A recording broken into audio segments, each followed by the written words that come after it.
Ma femme a humilié mon passé, lors de ma fête d'anniversaire, alors, j'ai révélé nos projets à venir, à tous les invités.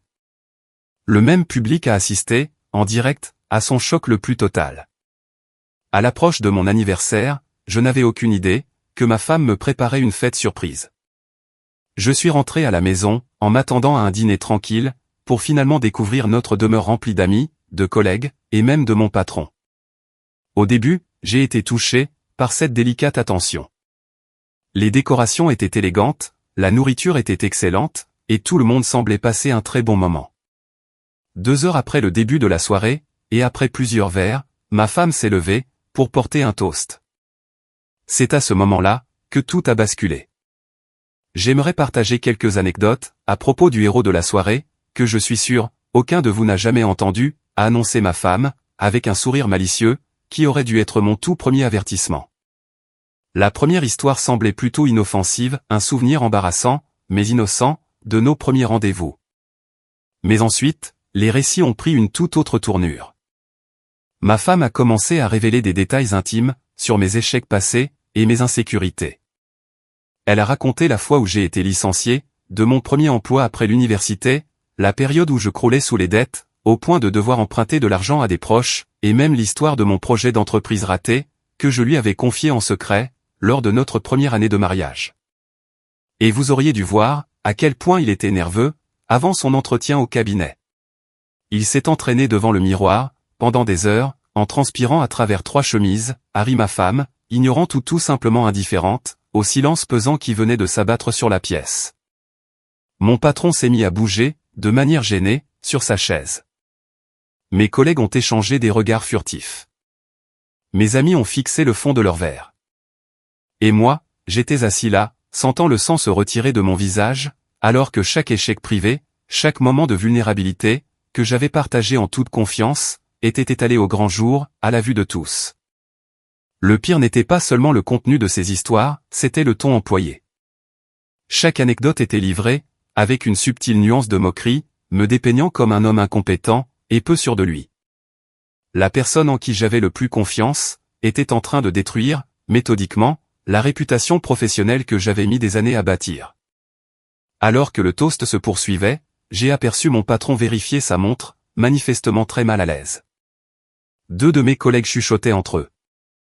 Je pouvais presque voir, en temps réel, leur opinion sur moi changer du tout au tout. Des années de respect, s'évaporant en quelques minutes. Et ne me lançait même pas sur sa famille. Vous ne croiriez pas, le niveau de dysfonctionnement d'où il vient, a continué ma femme, en commençant à légèrement bredouiller ses mots. Mes traumatismes d'enfance, ainsi que mes problèmes familiaux, étaient sur le point de devenir un simple sujet de conversation de dîner. À cet instant précis, quelque chose s'est brisé en moi. La douleur et l'embarras se sont cristallisés, pour former une émotion beaucoup plus dure, et bien plus froide.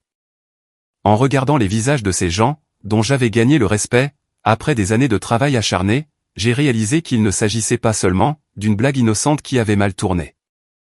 C'était une véritable trahison, qui touchait au cœur même de notre relation. J'ai gardé mon sang-froid, tant bien que mal, forçant un sourire crispé, pendant que mon esprit tournait à toute vitesse. La fête a continué, avec une tension sous-jacente que tout le monde ressentait, mais que personne n'osait admettre. Les invités sont partis plus tôt que prévu, avec des au revoir maladroits, et des regards fuyants. Plus tard dans la nuit, alors que nous nettoyions en silence les restes de la fête, ma femme semblait totalement ignorante, de ce qui venait de se passer. C'était amusant, n'est-ce pas? Tout le monde s'est vraiment bien amusé. Ce manque total de conscience, n'a fait que confirmer, ce que je commençais déjà à comprendre. Il ne s'agissait pas d'une simple erreur de jugement isolée. C'était un aperçu flagrant, du peu d'importance qu'elle accordait, à mes sentiments et à ma réputation. Alors que je restais éveillé cette nuit-là, fixant le plafond, pendant que ma femme dormait paisiblement à mes côtés, je savais que notre relation avait fondamentalement changé. Pas seulement à cause de ce qui s'était passé, mais surtout, à cause de ce que je comptais faire pour y remédier. L'humiliation subie ce soir-là, n'allait pas rester sans réponse. On m'avait toujours appris à faire face à l'adversité, en utilisant une réflexion stratégique, plutôt que des réactions purement émotionnelles. Au petit matin, j'avais déjà les prémices d'un plan d'action. Si ma femme voulait exposer mon passé à tout le monde, alors il était peut-être grand temps que je révèle notre avenir. Les conséquences de cette fête d'anniversaire ont été bien pires que ce que j'aurais pu imaginer. Le lundi matin est arrivé, avec une lourdeur que je n'avais pas ressentie depuis des années. Franchir la porte du bureau m'a donné l'impression d'entrer dans une autre dimension, un monde où j'étais soudainement vulnérable et totalement exposé. Les regards embillés de mes collègues, ainsi que le subtil changement dans la façon dont les gens s'adressaient à moi, ont confirmé mes pires craintes. Mon image professionnelle avait été sérieusement entachée.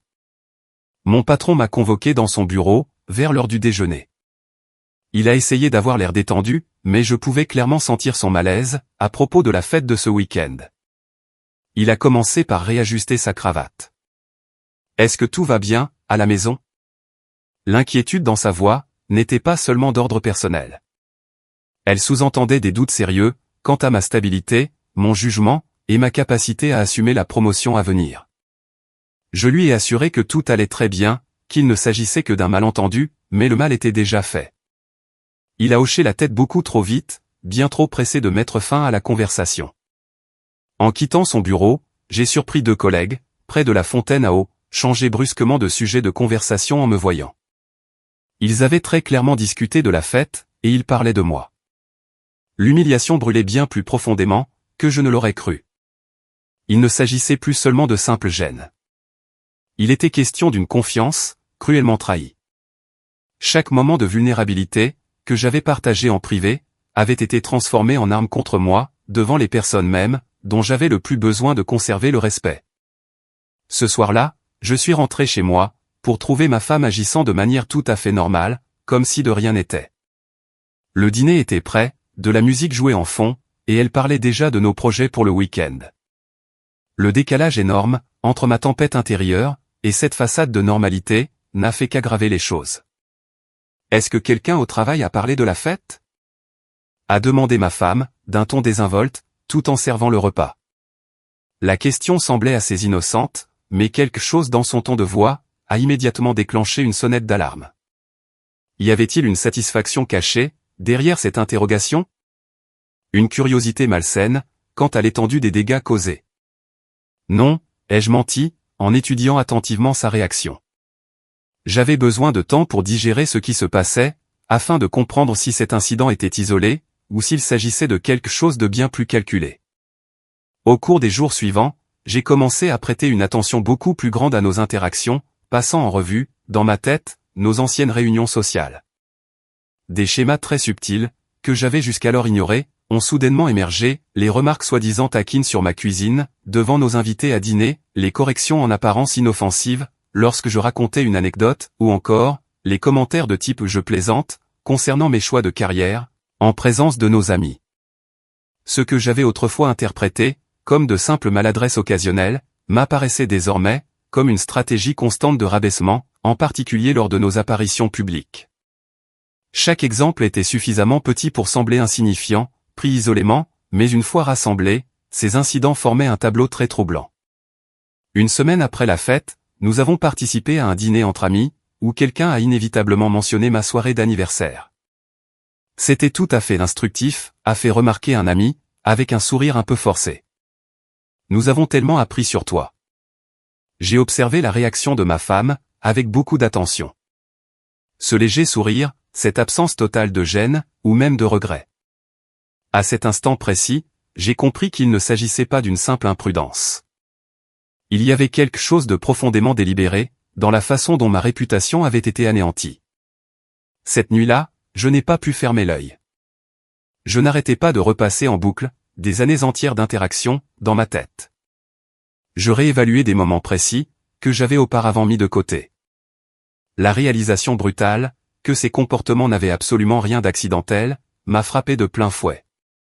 La personne qui était censée être mon plus grand soutien, avait choisi, à de multiples reprises, d'être mon détracteur le plus sournois.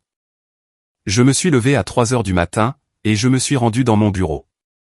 En ouvrant mon ordinateur portable, j'ai commencé à prendre de nombreuses notes, documentant consciencieusement les incidents, les schémas récurrents, et leurs conséquences. Si je devais répondre à cela, j'avais cruellement besoin de clarté. Il me fallait des preuves solides. J'avais besoin d'une stratégie infaillible, qui s'attaquerait au cœur même du problème, plutôt qu'aux simples symptômes. À l'aube, j'avais déjà rempli plusieurs pages de notes. Le mode opératoire était tout simplement indéniable. La question n'était plus de savoir si j'avais été trahi, mais plutôt de comprendre pourquoi, et plus important encore, de savoir ce que j'allais bien pouvoir faire, pour y remédier. J'ai pris la décision d'enquêter un peu plus loin, avant de passer à l'action. Ce matin-là, j'ai appelé quelques amis de confiance, de façon individuelle, en évoquant de manière très décontractée, nos anciennes réunions sociales. Leurs réponses, très hésitantes, n'ont fait que confirmer mes pires soupçons. L'un d'eux a fini par admettre, en réalité, nous avons remarqué cela depuis un bon moment déjà, la façon dont elle te parle, toujours avec un ton supérieur. Nous pensions que tu étais d'accord avec ça, puisque tu ne disais jamais rien pour te défendre. La révélation fracassante, que d'autres personnes avaient vu ce à quoi j'étais resté aveugle, a été un véritable coup de grâce. J'avais été totalement inconscient de la situation, pendant que ma propre confiance en moi, était systématiquement détruite à petit feu. Mais c'était terminé. Mon cabinet d'investissement m'avait enseigné une leçon inestimable, il ne faut jamais réagir de manière émotionnelle, face à un changement soudain du marché. Il faut d'abord analyser, élaborer une stratégie, puis l'exécuter, avec une détermination sans faille. J'ai commencé à échafauder mon plan, de manière très méthodique.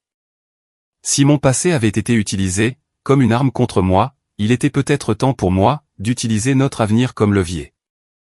Ma femme n'avait aucune idée des nombreuses décisions importantes, que j'envisageais de prendre dernièrement, des changements de carrière, des réorganisations financières, ainsi que des choix personnels, qui allaient affecter nos vies de manière radicale. Il ne s'agissait pas de simples idées impulsives, nées d'un pur désir de vengeance. C'étaient des projets totalement légitimes, que je considérais très sérieusement depuis des mois, mais dont je n'avais pas encore discuté. Désormais, plutôt que de les partager en privé, comme le feraient normalement des partenaires de vie, j'y voyais une opportunité bien différente. Parfois, la réponse la plus efficace face à une humiliation publique, est une révélation tout aussi publique. En fermant mon carnet de notes, pour me préparer à aller au travail, j'ai senti une résolution glaciale, se durcir au plus profond de moi.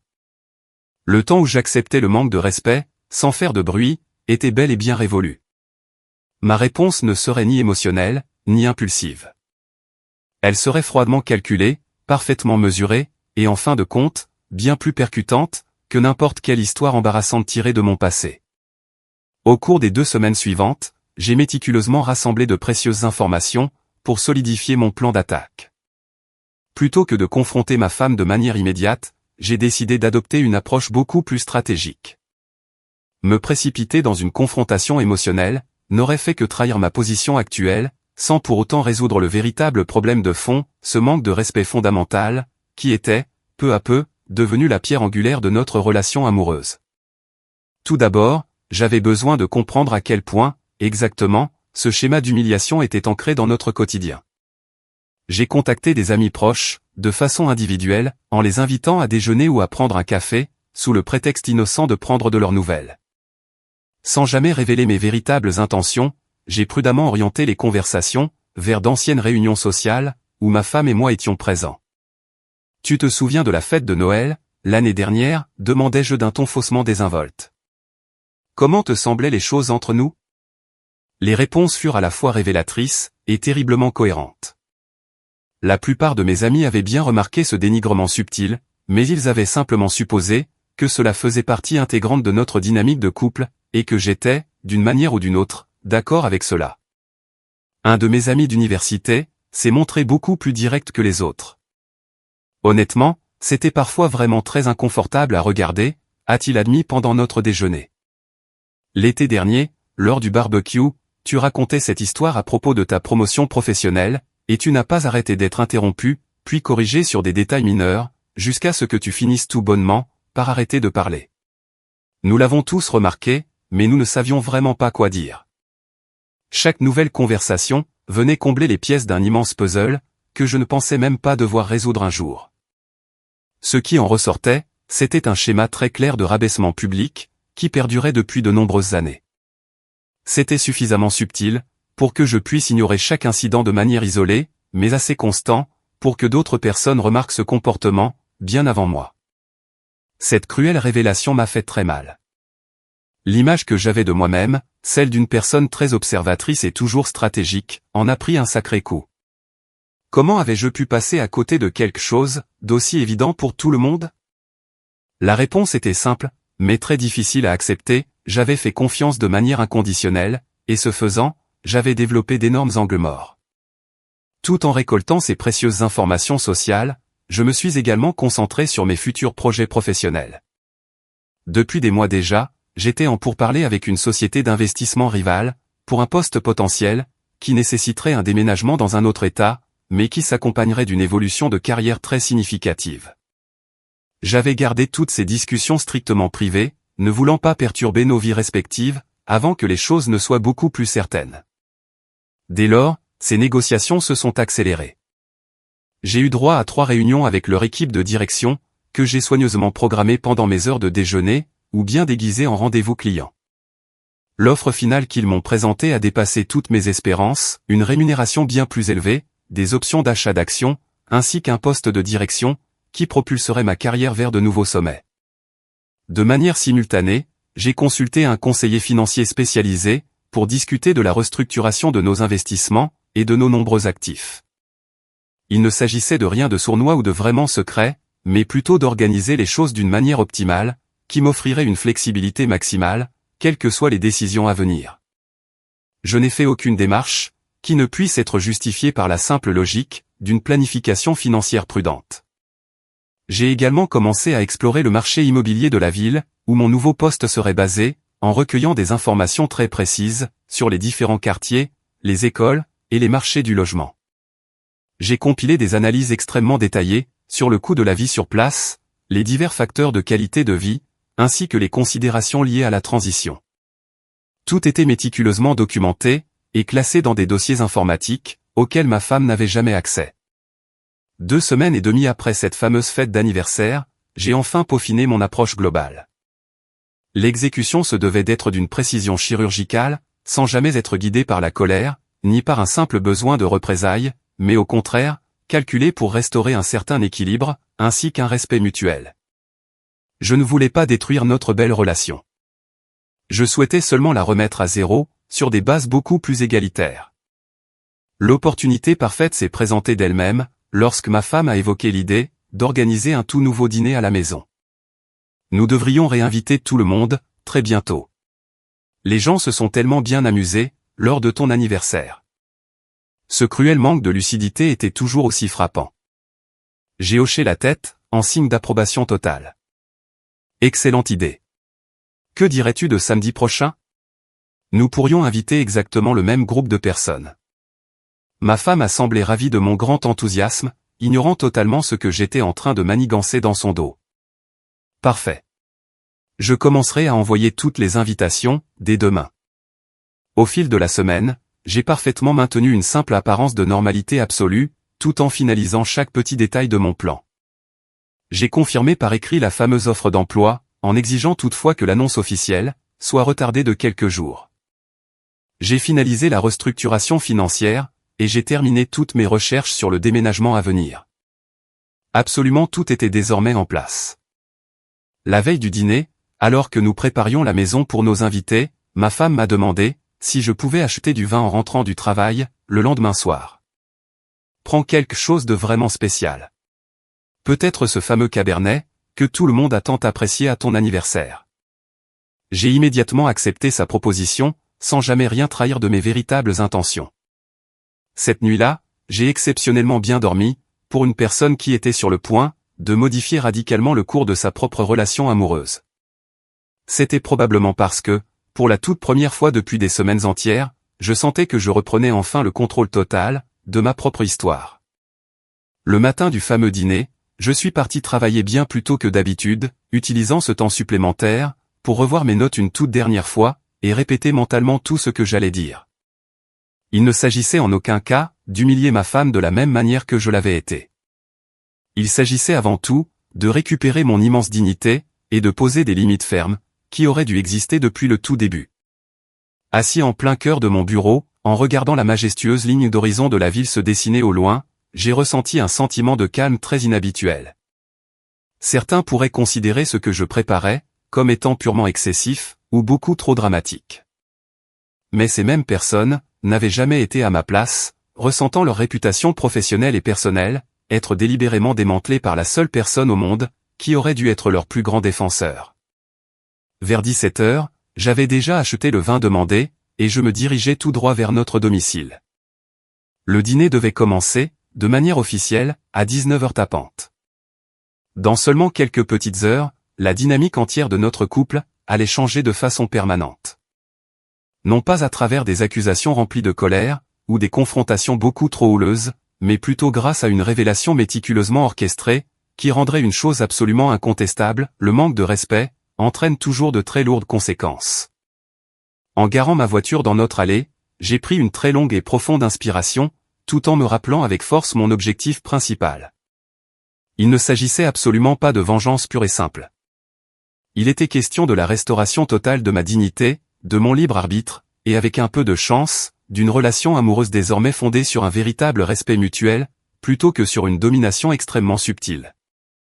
Reste à savoir si cette relation allait perdurer ou non, mais dans tous les cas, je refusais de continuer à être, à mon insu, la cible facile d'humiliation publique. La soirée a commencé très exactement comme prévu. Notre maison était impeccablement préparée, pour l'occasion. La salle à manger était aménagée avec des couverts d'une grande élégance, la lumière d'ambiance créait une atmosphère tout simplement parfaite, et l'odeur de la nourriture du traiteur embaumait agréablement l'air.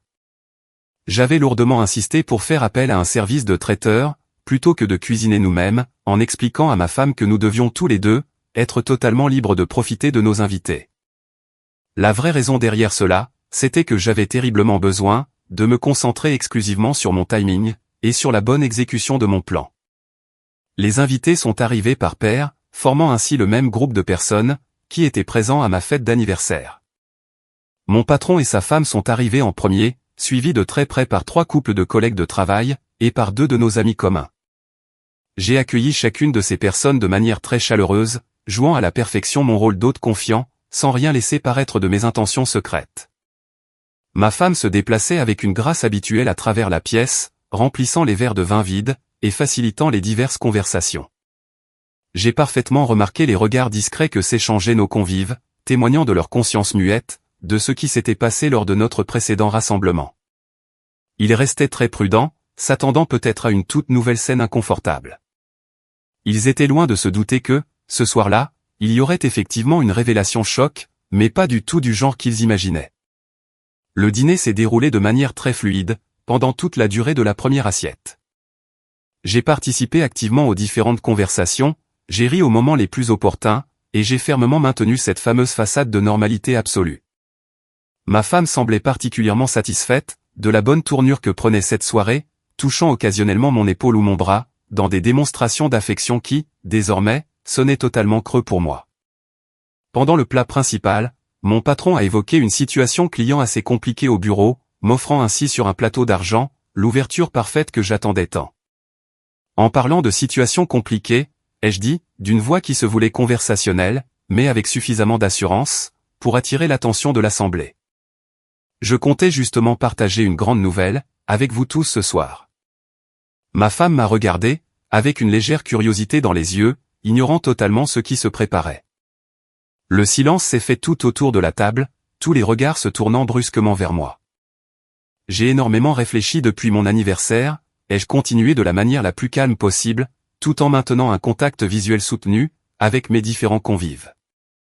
Cette soirée a été particulièrement révélatrice, à bien des égards. Elle m'a permis de faire une rétrospection sur mon propre passé, comme nous l'avons tous entendu dans les moindres détails, mais plus important encore, elle m'a poussé à prendre des décisions cruciales, concernant mon propre avenir. J'ai marqué une brève pause, pour boire une gorgée d'eau. La pièce était devenue totalement silencieuse. L'expression sur le visage de ma femme est très vite passée d'une simple curiosité à une légère confusion palpable. Je suis vraiment très heureux de vous annoncer aujourd'hui que je viens d'accepter un poste de direction au sein de l'entreprise Meridian Capital, sur la côte ouest. J'ai laissé cette première révélation s'installer. Mon patron s'est redressé sur sa chaise, manifestement choqué par la nouvelle. La côte ouest m'a soudainement interrompu ma femme, la voix s'élevant légèrement. De quoi est-ce que tu parles? C'est la toute première fois que j'entends parler de cette histoire. Je me suis tourné vers elle, en arborant un sourire très mesuré. Oui, cela a été un processus très long et complexe. Ce nouveau poste offre d'importantes perspectives d'évolution de carrière, ainsi qu'une augmentation très substantielle de ma rémunération actuelle. On m'a même autorisé à révéler qu'il s'agit là d'une augmentation de 70% par rapport à mon salaire actuel. De nombreux murmures ont commencé à parcourir la tablée. L'expression de mon patron n'était plus qu'un mélange de déception professionnelle, à l'idée de perdre l'un de ses employés, et d'un malaise très personnel, en réalisant qu'il assistait à une grande première pour ma femme. J'ai également travaillé de très près avec des agents immobiliers, basés à Seattle, et j'enchaînais le plus naturellement du monde, tout en sortant mon téléphone portable, pour afficher des photos que j'avais sauvegardées. J'ai réduit mes recherches, pour me concentrer sur 3 quartiers potentiels en particulier. Le marché de l'immobilier y est d'ailleurs excellent, pour les futurs acheteurs en ce moment. J'ai fait passer mon téléphone, tout autour de la table, pour montrer fièrement les annonces détaillées, ainsi que les statistiques de quartiers que j'avais compilées. Chaque invité a regardé les différentes images avec une énorme gêne, avant de faire passer le téléphone au voisin, hyper conscient de la tension insoutenable, qui montait inexorablement autour de la table. « Attends un peu », a déclaré ma femme, d'une voix qui trahissait maintenant une nervosité très évidente.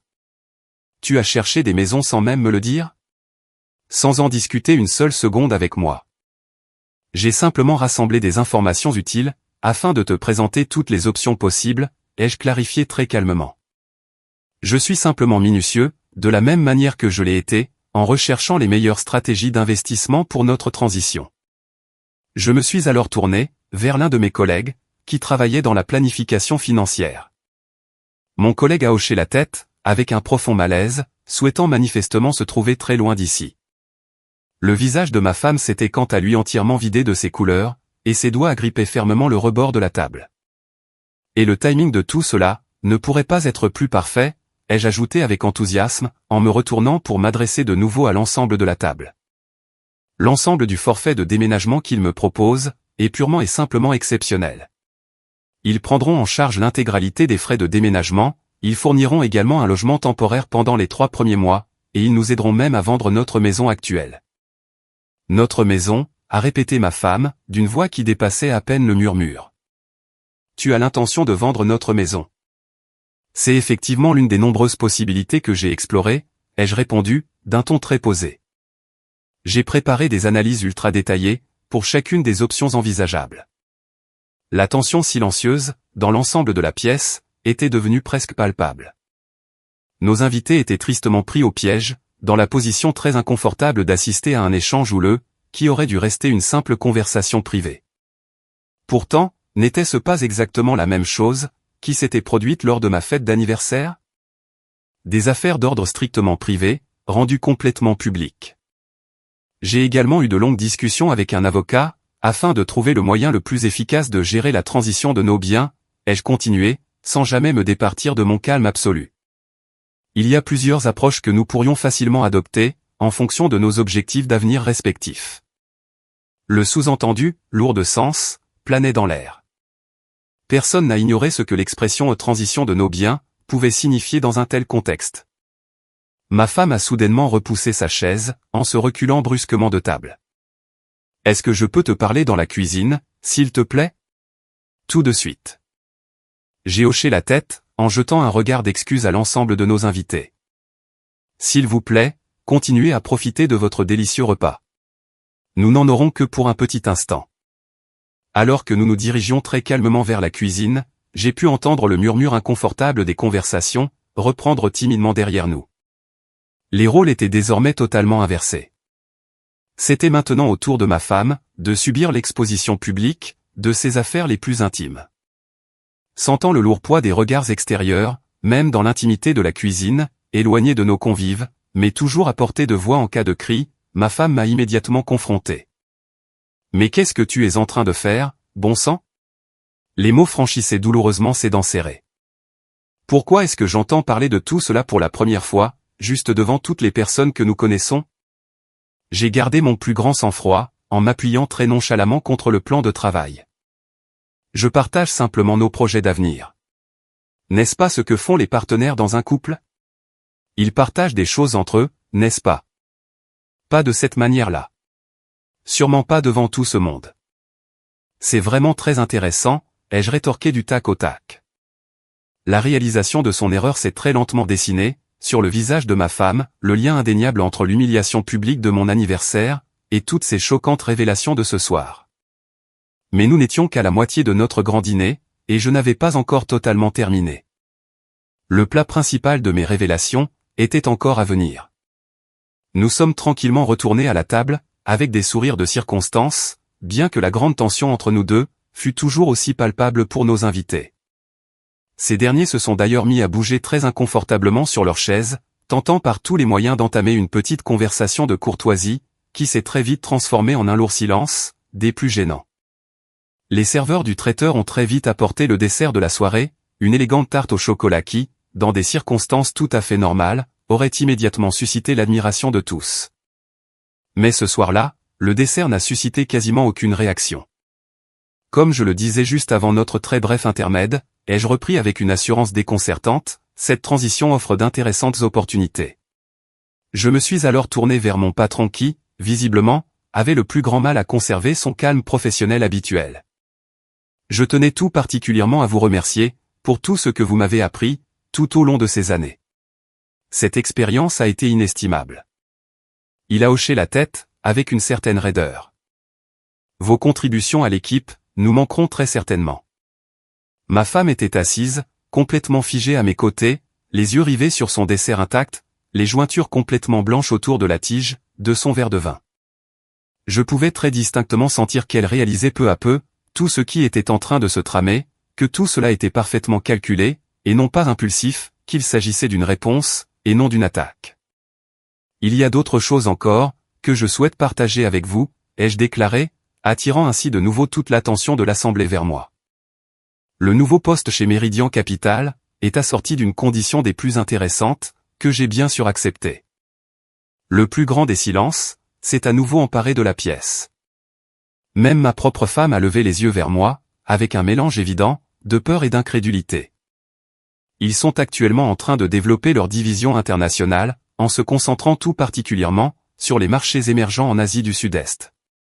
Dans le cadre de mes fonctions, je passerai désormais une semaine par mois à Singapour, et ce, pendant au moins les 2 premières années. Il ne s'agissait aucunement d'un détail fabriqué de toutes pièces.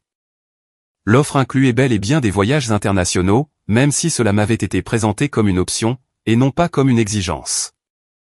J'avais spécifiquement exigé cet arrangement, lors de mes ultimes négociations contractuelles, sachant pertinemment comment j'allais bien pouvoir utiliser cette information, ce soir-là.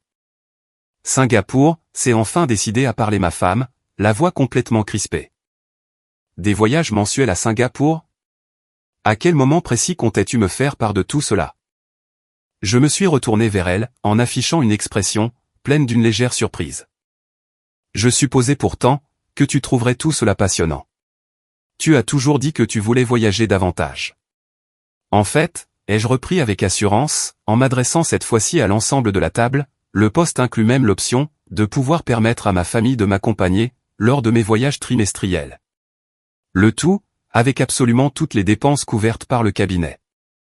Je me suis une nouvelle fois saisi de mon téléphone, en affichant de sublimes photos, de la ligne d'horizon de la ville de Singapour, ainsi que des logements de luxe. L'entreprise possède des résidences exclusives pour ses dirigeants. Les vues y sont tout bonnement remarquables. J'ai une nouvelle fois fait passer mon téléphone. Mais cette fois-ci, ma femme n'a pas même jeté un seul coup d'œil aux différentes images affichées. J'ai également commencé à explorer les différentes options éducatives, ai-je ajouté, en introduisant la prochaine étape de mon récit, si savamment construit.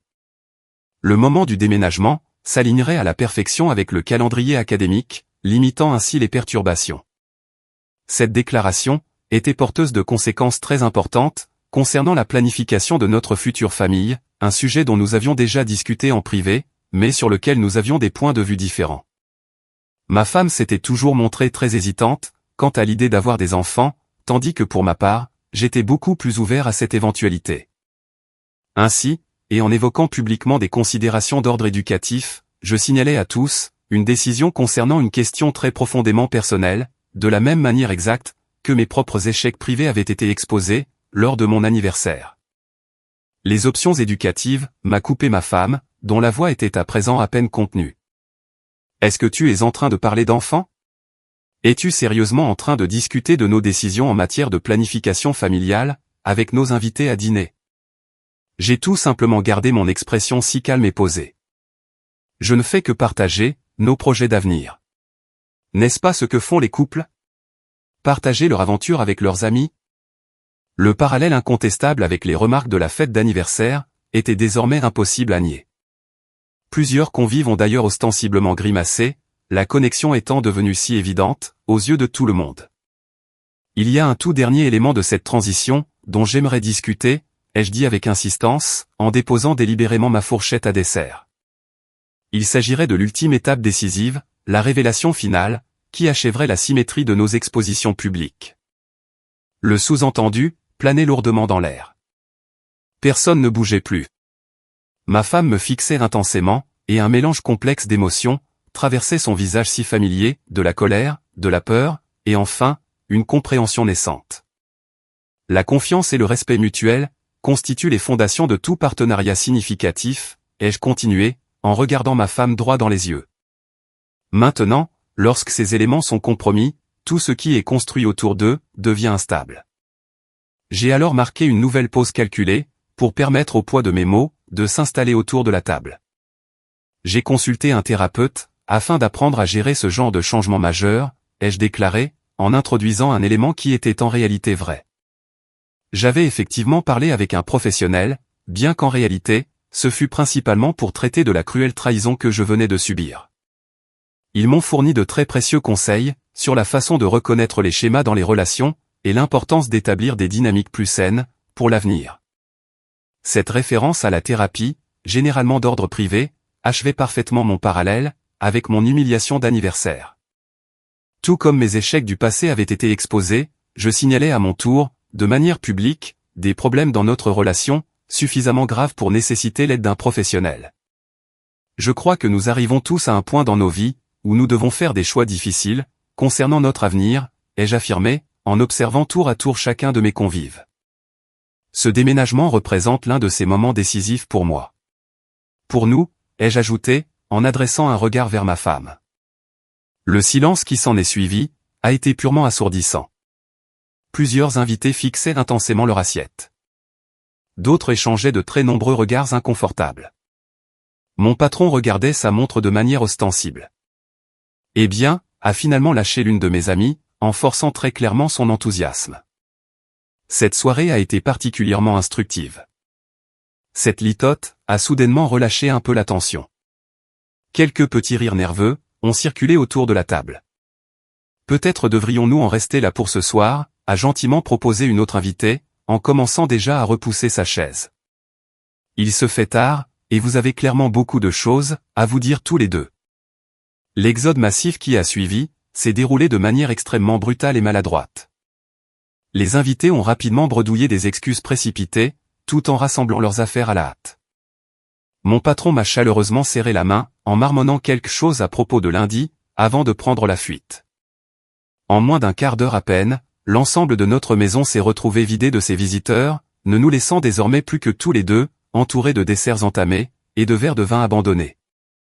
Ma femme est restée totalement immobile à table, semblant comme soudainement paralysée sur place, tandis que la porte d'entrée se refermait brutalement, derrière le dernier couple sur le départ.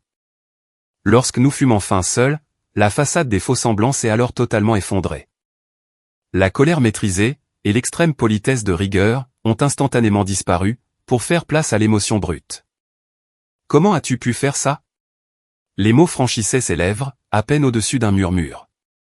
Comment as-tu pu me prendre au dépourvu comme ça, devant tout le monde? J'ai volontairement pris mon temps avant de lui répondre, préférant débarrasser quelques assiettes de la table, pour aller les déposer dans l'évier, avant de lui faire face. Dis-moi, ai-je enfin lâché, en la dévisageant directement. Que as-tu ressenti, au fait de voir tes affaires privées exposées publiquement?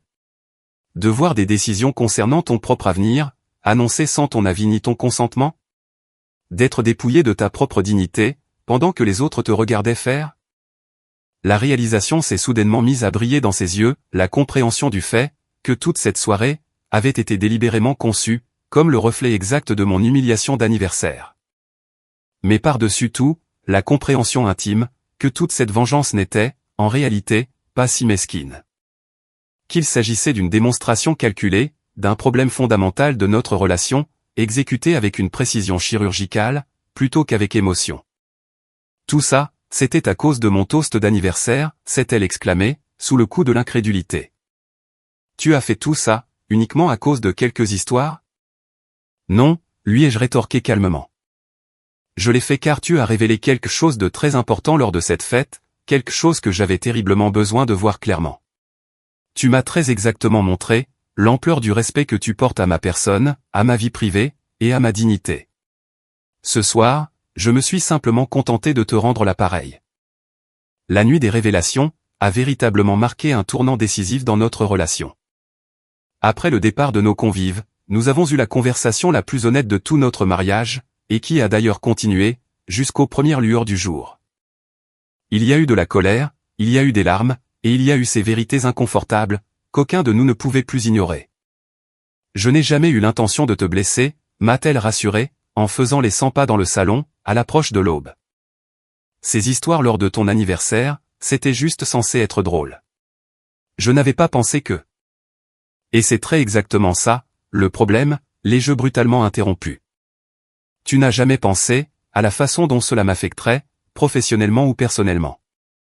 Tu n'as pas tenu compte du fait, que certaines choses que j'avais partagées avec toi, n'étaient pas destinées à être consommées par le public.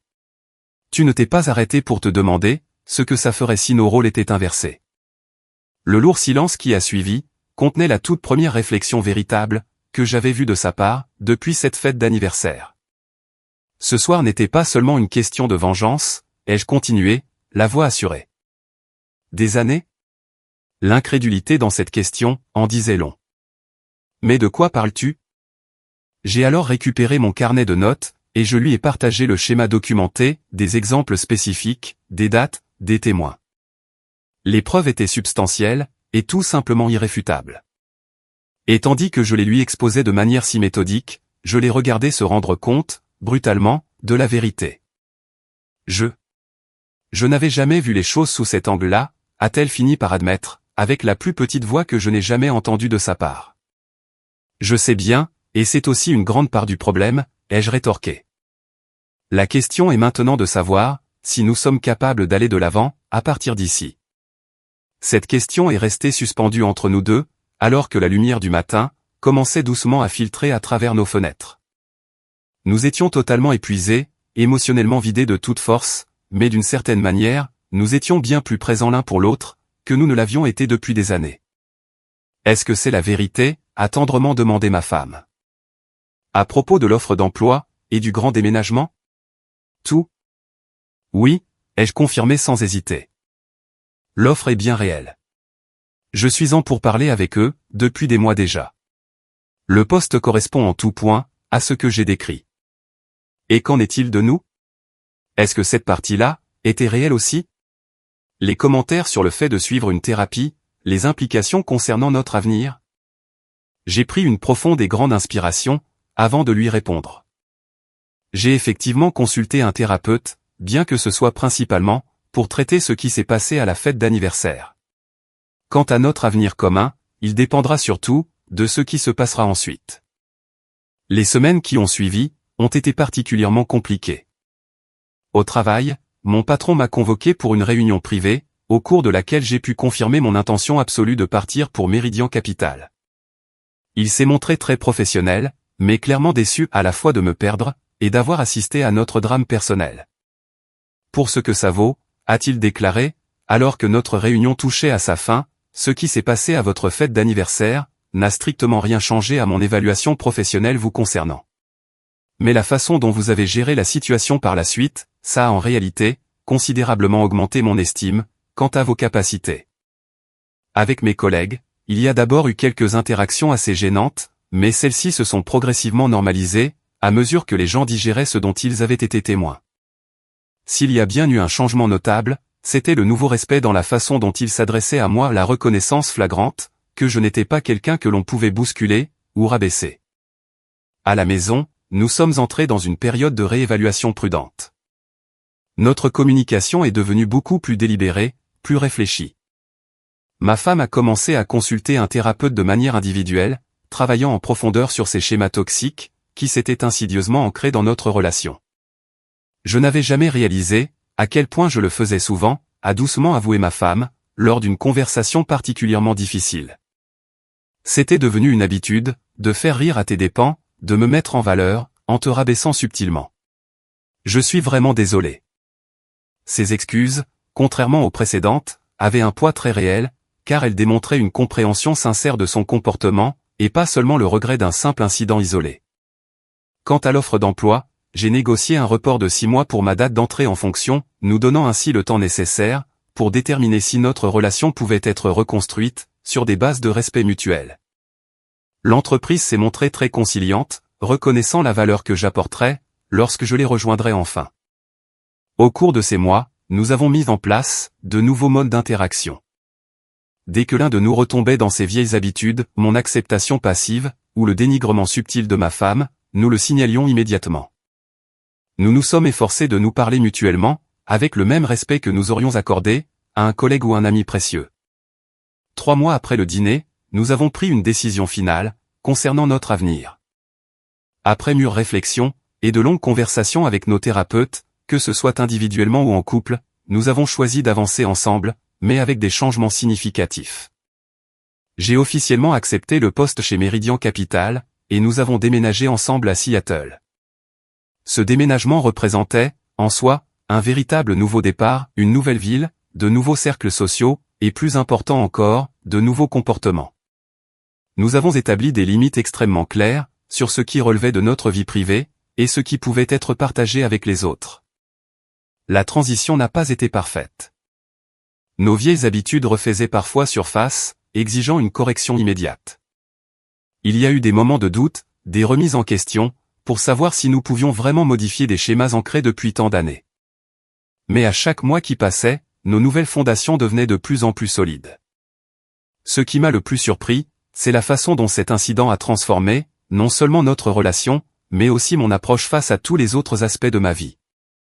L'expérience de m'être défendu, d'avoir refusé d'accepter le manque de respect, même venant de la personne que j'aimais, s'est répercutée sur mes interactions professionnelles, mes amitiés, et la perception que j'avais de moi-même.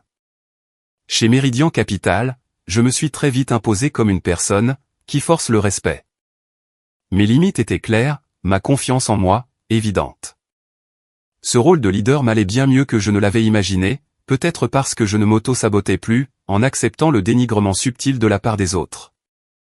1 an après cette fameuse fête d'anniversaire, nous avons organisé une petite réunion, dans notre nouvelle maison de Seattle. Il n'y avait rien d'extravagant, juste quelques nouveaux amis et collègues, profitant d'un bon dîner sur notre terrasse, avec vue sur le détroit de Puget. En regardant ma femme interagir avec nos invités, j'ai tout de suite remarqué l'absence de pics subtils, ou de ce dénigrement silencieux, qui était autrefois si courant. À la place, j'ai pu observer quelque chose de totalement nouveau, une fierté véritable, lorsqu'elle me présentait aux autres, et un soutien authentique, lorsque je racontais des histoires sur mon travail, formant ainsi un partenariat fondé sur le respect mutuel, plutôt que sur un positionnement hiérarchique. Plus tard dans la nuit, alors que nous nettoyions tout ensemble, après le départ de nos invités, ma femme s'est arrêtée, et s'est tournée vers moi. J'ai bien failli tout détruire entre nous, à cause de mon comportement, a-t-elle doucement avoué. Merci de t'être battu pour nous, au lieu de simplement tourner les talons, et partir.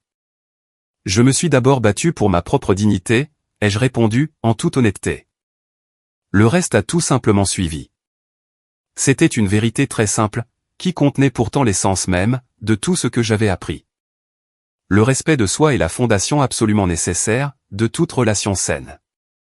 Vous ne pouvez pas attendre des autres qu'ils valorisent, ce que vous êtes vous-même prêt à brader. Cette épreuve a été douloureuse pour nous deux, mais en fin de compte, elle a été profondément transformatrice. Ce qui avait commencé, comme une simple réponse à une humiliation publique, est finalement devenu le catalyseur d'un changement véritable et sincère. Notre histoire touche maintenant à sa fin. Si vous êtes arrivé jusqu'ici, que diriez-vous de vous abonner à notre chaîne? Cela nous aide énormément. J'ai sélectionné 2 autres vidéos pour vous, que vous apprécierez très certainement. N'hésitez pas à cliquer dessus. Je vous attends dans la prochaine histoire. À très bientôt.